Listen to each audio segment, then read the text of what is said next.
Police और rangers ने इस्लामाबाद में एक्शन पर पीटीआई के कारकुनान की गाड़ियां छोड़कर फरार हो गए। सैकड़ों को गिरफ्तार कर लिया गया है। पुलिस ने पीटीआई कारकुनों से मवासलाती आलात और असलहा बरामद करने का दावा भी किया। बुशरा बीबी और अली अमीन गंडापुर भी बच निकलकर मानसेरा जा पहुंचे हैं, जबकि कायदीन के लिए बनाया गया कंटेनर नामालूम अफराद ने जला डाला। वफाकी वज़ीर दाखिला मोहसिन नकवी ने मौजूदा रवैये के साथ तहरीक इंसाफ से मुज़ाकरात नामुमकिन करार दे दिए।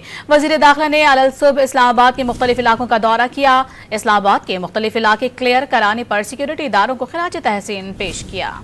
पुलिस और रेंजर्स के आनी एक्शन ने पीटीआई का एहतजाज लपेट दिया। रात गए ऑपरेशन में इस्लामाबाद के डी चौक से जिना एवेन्यू तक के इलाके को पीटीआई के कारकुनों से मुकम्मल तौर पर खाली करा लिया। एहतजाज के लिए आने वाले पीटीआई के कारकुन गाड़ियां छोड़कर मुंतशिर हो गए। पीटीआई कायदीन के लिए बनाया गया कंटेनर भी नामालूम अफराद ने नजर आतिश कर दिया। एहतजाज की क़यादत करने वाली बुशरा बीबी और अली अमीन गंडापुर भी गायब हो गए। ऑपरेशन के दौरान सैकड़ों मुजाहिरीन को धर लिया गया। रावलपिंडी पुलिस ने ग्रैंड ऑपरेशन में 400 से जायद शरपसंद अनासर को गिरफ्तार कर लिया, जबकि पंजाब भर से 800 के करीब शरपसंद गिरफ्तार करने का दावा किया। वफाकी वजीर दाखिला मोहसिन नकवी ने वजीर आला खैबर पख्तूनख्वा और बुशरा बीबी को फरार करार दे दिया। मौजूदा रवैये के साथ तहरीक इंसाफ से मुज़ाकरात नामुमकिन करार दे दिए। ना उनसे किसी किस्म के मुज़ाकरात होंगे। उन्होंने आके देखना था, देख लिया। अब अगर वो ये तवक्को करें कि उनके साथ मुज़ाकरात होने, वो कोई सूरत नहीं है। पीएम का डिसीजन है, गवर्नमेंट का डिसीजन है कि कोई मुज़ाकरात इनसे नहीं होंगे, कोई ये धरने वालों से मुज़ाकरात नहीं होंगे।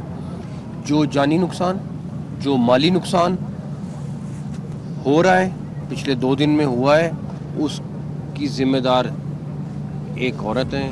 वजीर दाखिला ने सुबह इस्लामाबाद के मुख्तलिफ इलाकों का दौरा किया। कानून नाफिज करने वाले इदारों के जवानों से मुलाकात की। डी चौक और इस्लामाबाद के इलाके क्लियर कराने पर सिक्योरिटी इदारों को खिराज तहसीन पेश किया। सिक्योरिटी इदारों के ऑपरेशन के बाद पीटीआई ने इस्लामाबाद एहतजाज मनसूख कर दिया। तर्जुमान पीटीआई ने बानी से मुलाकात को और कोर कमेटी की मीटिंग के बाद अगला लाहेअमल बताने का ऐलान किया। पुलिस और रेंजर्स के एक्शन के बाद इस्लामाबाद से गायब हो जाने वाले अली अमीन गंडापुर, बुशरा बीबी मानसेरा में स्पीकर खैबर पख्तूनख्वा असेंबली की रिहाइशगाह से दोबारा सामने आ गए।